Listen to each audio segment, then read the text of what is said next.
8 de la tarde, hora central europea, momento de nuestro repaso por la actualidad internacional. Tenemos que empezar con la mirada puesta en la Casa Blanca y en el rifirrafe, en la nueva bronca que se ha producido en el despacho Oval entre Donald Trump y el presidente sudafricano Cyril Ramaphosa. Bueno, una reunión muy tensa entre ambos mandatarios. Por cierto, estaba presente Elon Musk, recordemos, sudafricano.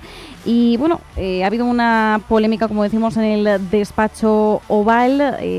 Trump ha afirmado que los agricultores blancos están siendo asesinados en el país que lidera Ramaphosa. Dice que son víctimas de una violencia en Sudáfrica. Lo ha comparado con un genocidio, pero Ramaphosa ha dicho que aunque hay en general violencia en el país, es generalizada, que no son solo víctimas blancas, sino de todas las razas. Dice que el problema en Sudáfrica no es necesariamente racial, sino más bien de criminalidad en términos generales.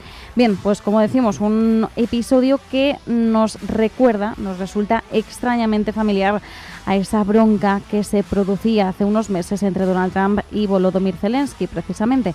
En esa misma sala parece que Trump, cuando es anfitrión, pues a veces se viene un poquito más arriba de la cuenta. Como decimos, ha confrontado a Ramaphosa con una encerrona y le ha acusado directamente de permitir un genocidio en Sudáfrica. Estefanía Muniz. El presidente Donald Trump ha vuelto a protagonizar una tensa encerrona al líder del país extranjero. Su homólogo sudafricano Cyril Ramaphosa ha llegado a la Casa Blanca con la intención de recalibrar la relación dañada entre Estados Unidos y Sudáfrica tras las acusaciones de la administración Trump de estar provocando un genocidio y la confiscación de tierras de la minoría étnica blanca de los Afrikaners en su país. Cuando ambos se han sentado en el despacho Oval, Donald Trump ha pedido a los asistentes que estaban en la sala que apagasen las luces y reprodujesen el vídeo que van a escuchar ahora. We require no permission from you, from the president, from no one. We don't care. We can do whatever. Se trata de una especie de documental en el que se mostraban cánticos y declaraciones discriminatorias de políticos de la oposición contra los granjeros blancos en Sudáfrica, que en su opinión constituyen una prueba de genocidio. There to pay respects to, and those cars aren't driving, they're stopped there to pay respects to their family members. Que generalmente son agricultores blancos que huyen de Sudáfrica y es muy triste verlo. Le pide a Ramaphosa que haya una explicación al respecto, porque dice que ambos no quieren eso. Han puesto en una especie de rifirrafe al presidente sudafricano y a este no le ha quedado otra que defenderse. People who do get killed, unfortunately through criminal activity, are not only white. Ramaphosa ha sido claro, dice que el gobierno se opone completamente a la violencia. Explica que los documentos adoptados en Sudáfrica protegen de los derechos de todos sus ciudadanos, independientemente de su raza, y que la violencia es general. Tanto da igual la raza que lleven. Además, ha alegado que viaja a Estados Unidos para fomentar el comercio y las inversiones en su país, afirmando que tales acciones podrían ayudar a resolver precisamente este problema, la alta tasa de violencia y criminalidad. Hablando con su homólogo estadounidense, ha destacado que la criminalidad prospera cuando hay desigualdad y desempleo, y destaca la necesidad de crear más empleos y hacer crecer la economía del país. Bueno, pues un nuevo rifirrafe, como decimos, que nos resulta muy familiar y no tan lejano si tenemos en cuenta la última bronca que se produjo en el despacho Oval. Bien, mientras tanto tenemos que cambiar de tercio. Oriente Medio, tenemos que atender a esa rueda de prensa que ha dado el primer ministro Benjamin Netanyahu, en la que ha afirmado que el líder de Hamas, Mohamed Sinwar, está muerto. El primer ministro israelí Benjamin Netanyahu ha ofrecido hoy miércoles una conferencia de prensa en la que afirma y anuncia que Israel ha matado probablemente al líder de Hamas actual, a Mohamed Sinwar.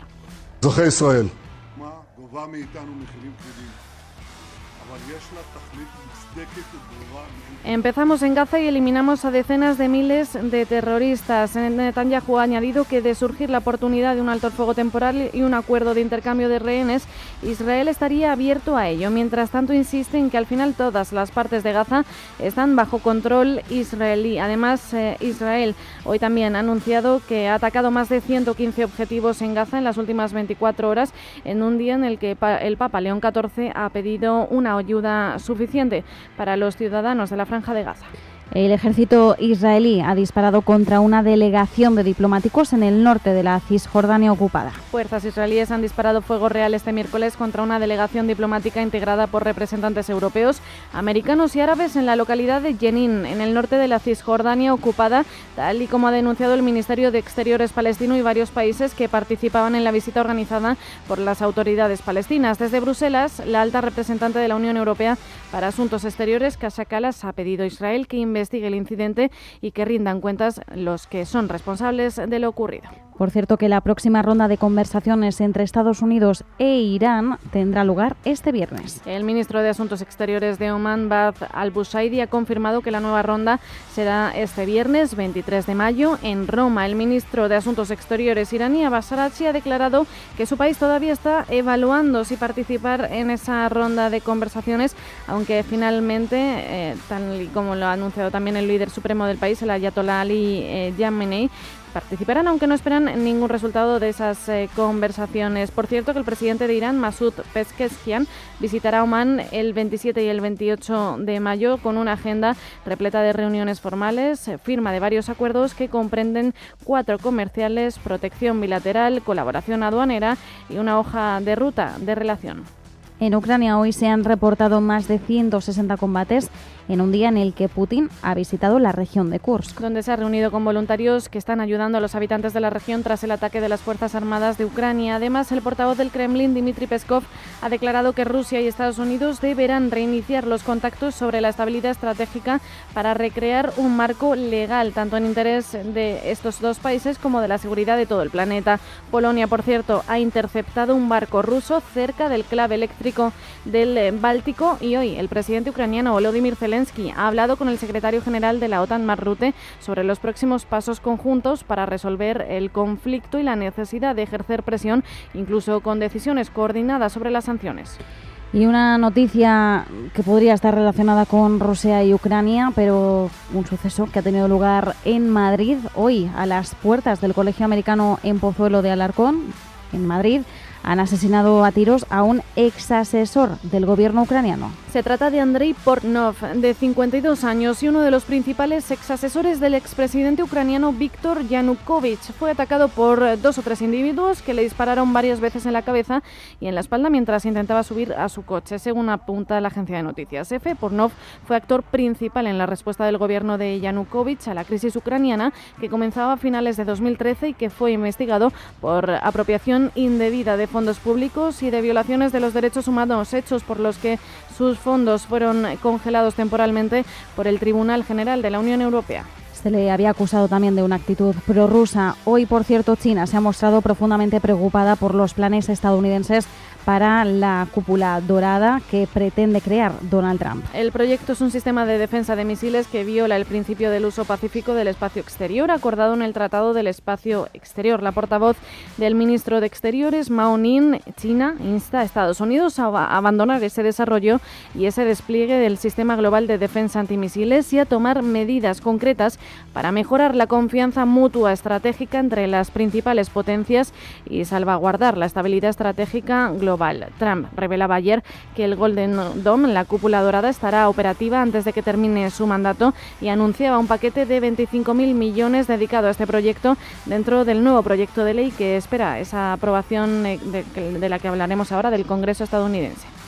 Y en clave comercial, China exige comercio justo ante la imposición de la Unión Europea de una tarifa por paquetes pequeños. La Unión Europea ha propuesto una tarifa fija de 2 euros para los paquetes pequeños dirigida a empresas de comercio electrónico como Shein y Temu. El portavoz del Ministerio, Mao Ning, esperaba que la unión entre la Unión Europea y China creara condiciones favorables para la cooperación económica y comercial entre ambas potencias. Sin embargo, el comisario europeo de Comercio de la Unión Europea, Maroš Šefčovič, confirmaba ayer que los minoristas tendrán que pagar la tasa de 2 euros por los paquetes con un valor inferior a 150 euros que actualmente están exentos de aduanas. Mientras tanto, la Cámara de Representantes podría votar el proyecto de ley de Donald Trump esta misma noche. De hecho, Trump se reunirá con el presidente de la Cámara de Representantes, Mike Johnson, y el House Freedom Caucus para discutir el proyecto de ley. Según el medio de comunicación estadounidense, se espera que Trump les inste a aprobar el proyecto de ley hoy mismo, un proyecto sobre impuestos y gastos que ha enfrentado la oposición de ciertos